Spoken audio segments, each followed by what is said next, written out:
Hola, sean todas y todos bienvenidos a este nuevo video. Después de un descanso obligado de casi un mes, volvemos a la normalidad con el canal, así que pónganse cómodos y prepárense para este nuevo video.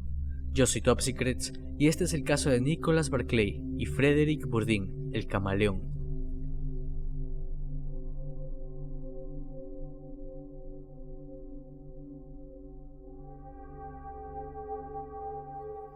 En este video tendremos que tomar en cuenta dos casos que se complementan uno con el otro.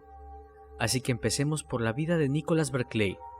Nicholas Barclay nace un 31 de diciembre de 1980 en San Antonio, Texas, siendo el menor de 3 hermanos. Y como en muchos casos de este tipo, no tuvo una infancia relativamente feliz, dado que en su familia existían varios casos de abuso de sustancias. Incluso su madre, Beverly Dollarhide, estaba teniendo una lucha constante para controlar su adicción, la cual logró aplacar poco después del nacimiento de Nicholas. Su presencia en casa era casi nula, ya que trabajaba en el turno nocturno de un Dunkin' Donuts, y además tenía un carácter muy duro, y su paciencia era muy poca. Esto provocaría que el pequeño Nicholas fuese un niño problema. Tenía un comportamiento violento, todo esto apoyado por las personas que frecuentaba para fumar o perpetrar robos menores. Sus hermanos mayores, Jason y Kerry, conversaban con él para decirle que el camino que estaba tomando lo llevaría a la perdición. Pero Nicholas seguía con su comportamiento atroz, al punto de organizar peleas en el patio de la escuela y amenazar a sus profesores, por lo que inmediatamente fue suspendido. A los 13 años ya tenía en su cuerpo tatuajes, a pesar de que su madre se oponía a que se los hiciera. El 14 de junio de 1994 tendría que asistir a la corte para decidir si sería llevado a un hogar para jóvenes con problemas de conducta y delincuentes o simplemente darle servicio comunitario. Pero un día antes, Nicholas, después de discutir e insultar a su madre, sale de su casa dando un portazo para ir a jugar baloncesto con sus amigos. Pasó el tiempo y se empezaba a hacer tarde. Desde la casa de uno de sus amigos, Nicholas llamó para que fuesen por él. Su llamada fue algo sorpresiva, ya que él no era uno de esos chicos que pedía ayuda. Se les arreglaba por sí mismo cuando tenía algún problema. Habló con su madre, pero ésta le contestó que estaba muy cansada y debía dormir un poco para prepararse para su turno en Dunkin' Donuts. Recordemos que su madre tenía el turno de la noche. «Por favor», dijo Nicholas, «entonces que venga Jason a buscarme». Pero su hermano simplemente le dijo que no, que tenía otras cosas que hacer, cosas que posiblemente serían compra o venta y consumo de sustancias. ¿Por qué llamó Nicholas? ¿Tenía miedo de algo? ¿Estaba herido o preocupado? Esto es algo que no podrían preguntarle, porque esa misma tarde, Nicholas desapareció y su hermano Jason fue la última persona con la que habló. La familia, al notar que Nicholas no había llegado a dormir, no se preocuparon demasiado, ya que era habitual en él desaparecer un par de días, y pensaron que solo se había escapado para evitar la audiencia que tendría al siguiente día. Pasó el tiempo y la familia empezó a preocuparse, ya que notaban que el joven no había escapado. Tenía solo $5 en el bolsillo, lo que significaba que no podría comprar un boleto de transporte ni alojarse en ningún lugar. Además, en su habitación estaban todas sus cosas. No se había llevado ni siquiera artículos de higiene o cosas personales. La policía abrió una investigación reconociendo a Nicholas como persona desaparecida. Pero la policía, a pesar de su esfuerzo, no encontró pista alguna sobre su posible paradero, y ya que tenía poco dinero, la única forma que tenía para transportarse sería haciendo autostop. Pero de ser así, las probabilidades de encontrarlo bajaban casi a cero. Se revisaron los autos que ese día habían pasado controles vehiculares y cruzado la frontera. Nada. Nicholas parecía que había sido tragado por la tierra. Ya han pasado 3 meses desde su desaparición. Cuando Jason llama a la policía diciendo que había visto a Nicholas intentando abrir una de las puertas del garaje de la casa, pero al llegar los oficiales, no encontraron indicios de que alguien haya estado allí. Al preguntarle a Jason sobre esto, él respondió que el chico escapó cuando intentó acercarse a él. Todo esto era muy extraño. Pasó el tiempo y el caso de Nicholas perdía notoriedad, al punto que los oficiales duramente dijeron a Beverly que deje de buscarlo, que si Nicholas fue secuestrado, lo más probable es que esté muerto, y si no, es que no quiere ser encontrado. Beverly no tuvo opción más que aceptar la triste realidad, y volvió a caer en su adicción a la heroína, pero además adquirió una nueva, la metadona.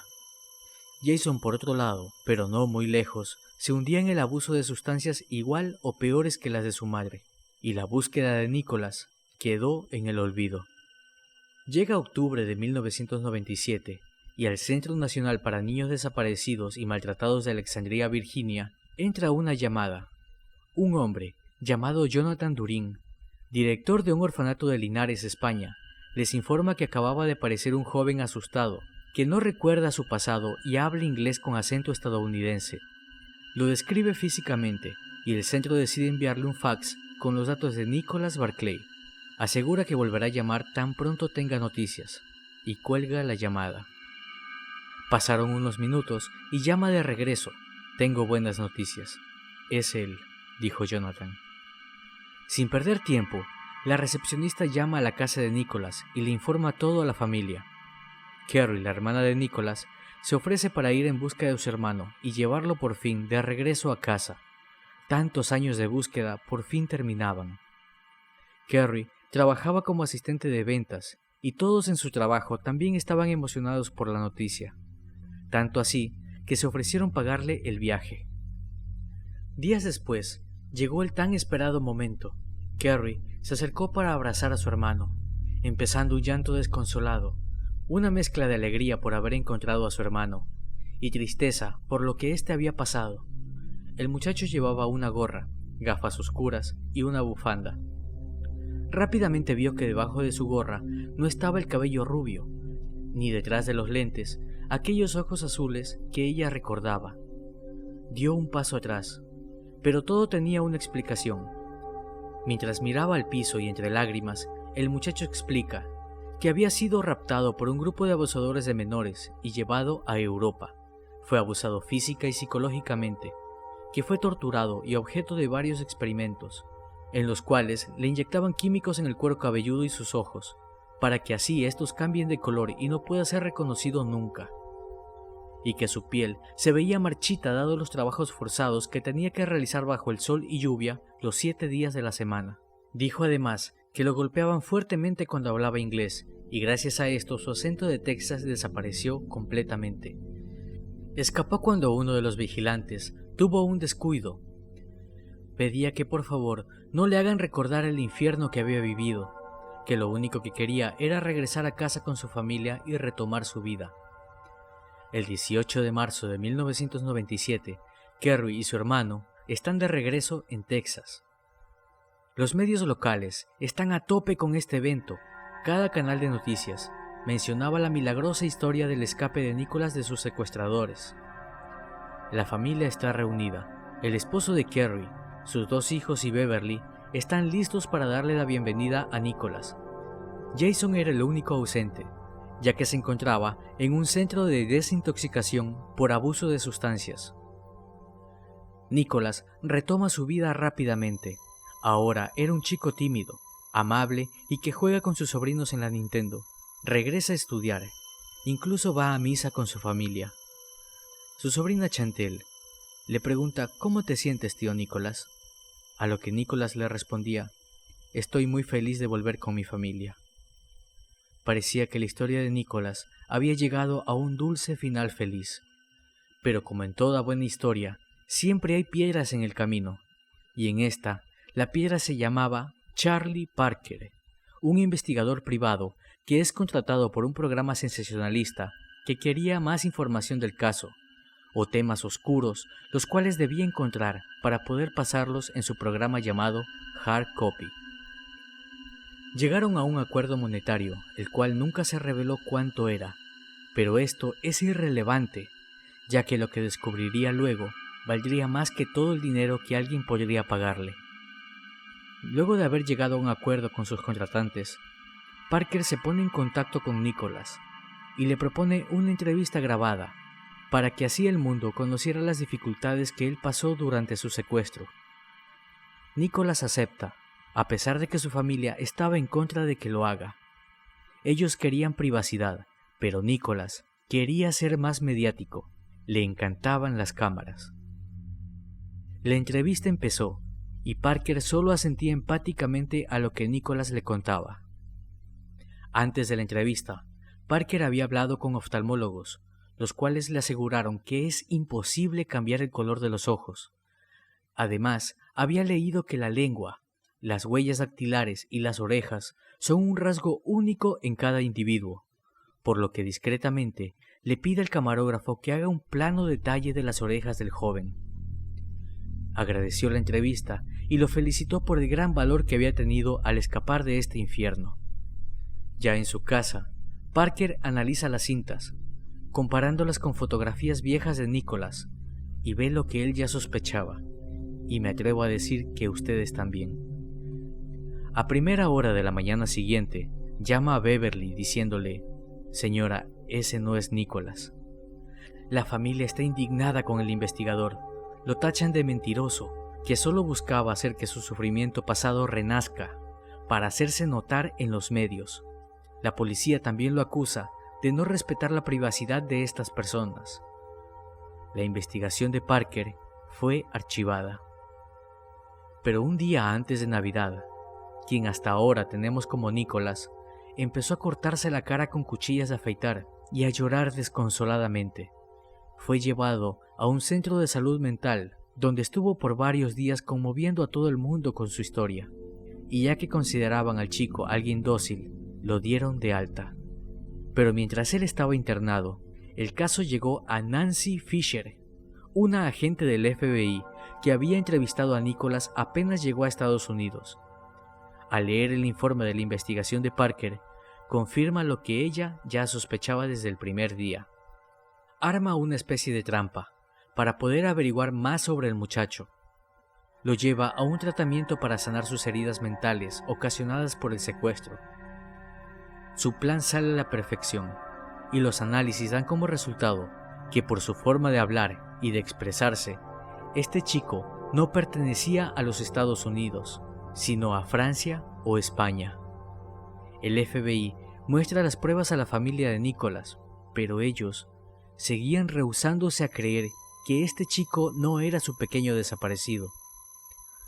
¿Por qué la familia, a pesar de las pruebas, seguía insistiendo en que ellos se equivocaban? Tal vez querían aferrarse a una ilusión donde Nicholas estaba con ellos y no querían abrir viejas heridas. Nancy Fisher temía que este sujeto fuese un espía, así que se pone en contacto con la CIA y la Interpol, pidiendo que lo tengan vigilado e investiguen quién podría ser este sujeto, ya que de ser cierta su sospecha, esto podría ser algo muy peligroso. Pero estas agencias no encontraron motivo suficiente para hacer algún tipo de investigación, ya que qué información de importancia nacional podría adquirir alguien que vive en un pequeño pueblo de Texas con una familia de pocos recursos. Esto enojó muchísimo a Nancy, así que toma esto ya como algo personal. Intenta obtener una muestra de ADN de Nicholas y su madre, pero ella se rehúsa. No quiere formar parte de este show, pero a mediados de febrero de 1998, Nancy consigue una orden judicial para obtener una muestra. Ahora Beverly no puede negarse. Y en marzo de ese mismo año, mientras estaban a días de tener la información de las pruebas de ADN, Beverly llama a Parker y le dice: «Creo que usted tiene razón. Tal vez este no sea mi hijo Nicholas». Al día siguiente, Parker llama al muchacho para proponerle un trato antes de que la Interpol se haga cargo de este asunto. Se citaron en un restaurante para desayunar, y es entonces que Parker le hace la pregunta muy directamente: «¿Quién eres?».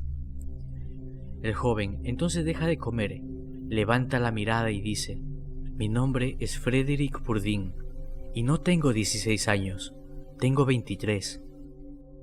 Frédéric nació en un pueblo de Francia el 13 de junio de 1974 y fue criado por sus abuelos. Nunca conoció a su padre. Ya en su infancia decía ser un agente encubierto del FBI, y quienes conocían al joven decían que era alguien tranquilo, amable y que le caía bien a todo el mundo. Su madre, Ghislaine Bourdin, fingía tener enfermedades muy graves para poder controlar a Nicolas. Incluso en una ocasión amenazó con quitarse la vida frente a su hijo. Prefería salir a bailar a bares y discotecas de la zona, en lugar de hacerse cargo de la crianza de Frédéric, ocasionando que perdiera la custodia de su hijo. Luego, Frédéric escaparía a París. Desde esa huida, su comportamiento comenzó a cambiar. Ya viajando por París decía haber sido abusado, pero jamás se hizo algún tipo de investigación. Y a los 13 años fue llevado detenido a un centro de menores donde decía tener amnesia. Escapó del centro a los 16 años y empezó a inventar identidades. Una de ellas fue la de un niño británico que se encontraba perdido, pero al ser descubierto fue llevado nuevamente al reclusorio. Pasó creando identidades por mucho tiempo, pero estas a veces eran descubiertas y otras era él mismo quien, ya harto de fingir, decía la verdad. A los 18 años, para que no lo descubran por su acento, se hizo pasar por un adolescente mudo. Su técnica para inventar identidades era cada vez mejor.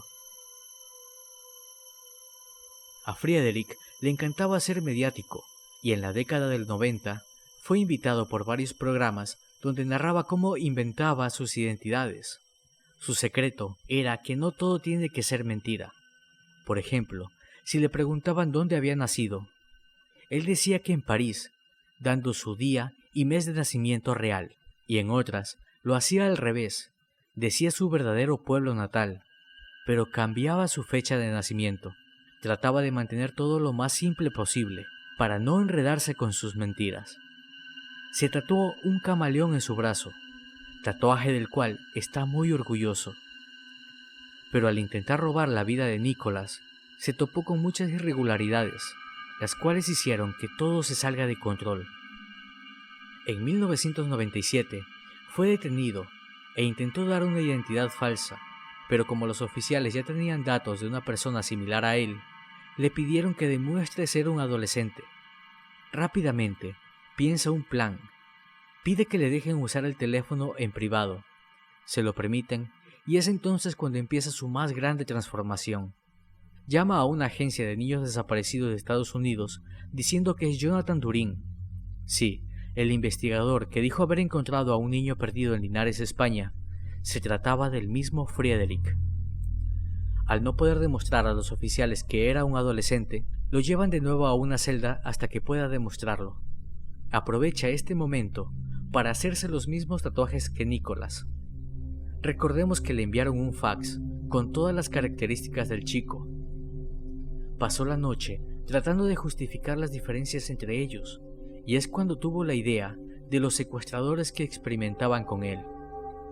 Ya no se inventaría una nueva identidad, ahora robaría una, y logra salir del país exitosamente. Parker preguntó a Frédéric que por qué había decidido confesar, y palabras más o palabras menos, este respondió que era muy sospechoso que una familia no reconociera a alguien que había crecido con ellos. ¿Cómo es posible que una madre no sepa cómo se ve su hijo? Ni siquiera fueron tantos años como para que haya un cambio tan grande. Tengo miedo por mi vida. Puede que ellos se deshicieran de Nicolas y fingieran su desaparición, y al encontrar a alguien que decía ser Nicolas, se pusieron nerviosos o no supieron cómo actuar, y solo aceptaron que un extraño se haga pasar por su hijo para no tener que dar más explicaciones, y ellos se libren de problemas muy serios. Además, nunca me preguntaron nada, y no les sorprendía que no reconociera mi propia casa. Este relato lo repetía todos los programas a los que iba como invitado. La razón que le contó Frédéric a Parker tenía mucho sentido, y decide armar una nueva investigación, esta vez para saber si la familia de Nicolas tenía algo que ver con su desaparición. Pero esta investigación se truncó al notar que Beverly estaba cada vez peor, entre abuso de sustancias y desequilibrio mental y emocional. Y su hijo Jason había fallecido por una sobredosis. Frederick es encarcelado, pero es liberado en 2003. Uno pensaría que su vida de camaleón había terminado, ya que ahora era más fácil identificar a alguien por el avance tecnológico para la toma de pruebas. Pero el camaleón no se rendiría tan fácil. Tras varias identidades inventadas y entradas y salidas de prisión, finge una vez más. Esta vez decía ser Francisco Hernández Fernández, un chico español de 15 años, que sus padres y hermano perdieron la vida en un accidente de auto, y que su tío tenía su custodia, pero al ser este un maltratador y abusador, escapó a Francia. Esta vez le creyeron. Fue a la escuela secundaria, apoyado por un orfanato de la localidad. Era alguien brillante y sacaba muy buenas calificaciones. Para ocultar su edad, la cual era de 31 años en ese entonces, se depilaba la barba escondiendo cera y navajas de afeitar.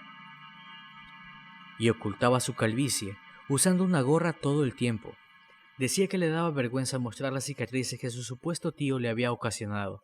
Era tan inteligente que en ocasiones ayudaba a sus maestros a dar clases a los alumnos que tenían problemas. El camuflaje esta vez le duró solo un mes, ya que uno de sus profesores lo reconoció cuando vio un programa en el cual se veía a Frederick. Lo delató el espacio de sus dientes frontales. Inmediatamente lo denunció, pero solo fue a prisión por pocos meses, porque solamente fue acusado de dar falsa información.